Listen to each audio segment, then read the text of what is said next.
औरंगाबादच्या रँचोनं बनवली चार्जिंग आणि पेट्रोलवर चालणारी बाईक। औरंगाबाद शहरातील एका तरुणाने चार्जिंग बाईकचा भन्नाट जुगाड केलाय। अफरोज शेख असं या तरुणाचं नाव आहे। माझं नाव शेख अफरोज मुश्ताक आहे आणि माझं शिक्षण हे BE मेकॅनिकल झालेलं आहे।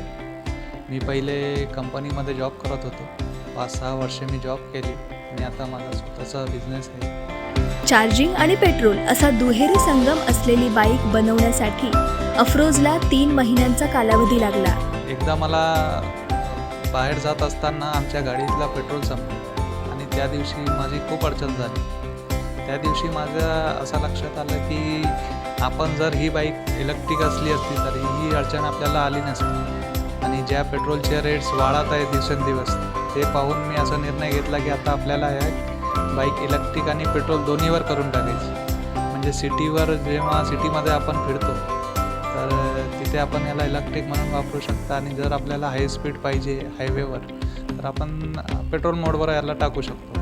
अफरोजने भंगारातून 3000 रुपयांची एक बाईक विकत घेतली। त्यानंतर तयार झालेली बाईक एकदा चार्जिंग केल्यानंतर 20 किमीपर्यंत धावते, तर पेट्रोलवर 45 ते 50 किमीपर्यंत मायलेज देते। गाडी बनवण्यासाठी मला 20,000 रुपये खर्च आला। मी आमचे एक नातेवाईक आहे माझे मामा, त्यांच्याकडून एक स्क्रॅपमध्ये बाईक होती त्यांच्याकडे, त्याला 15 वर्ष पूर्ण झालेले होते।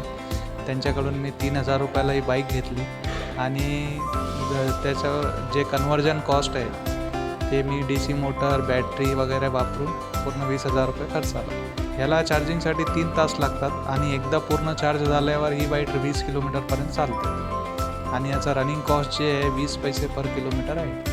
पेट्रोल डिझेलच्या वाढत्या महागाईच्या काळात अफरोजचा हा भन्नाट जुगाड सर्वांच्या कुतूहलाचा विषय ठरतोय।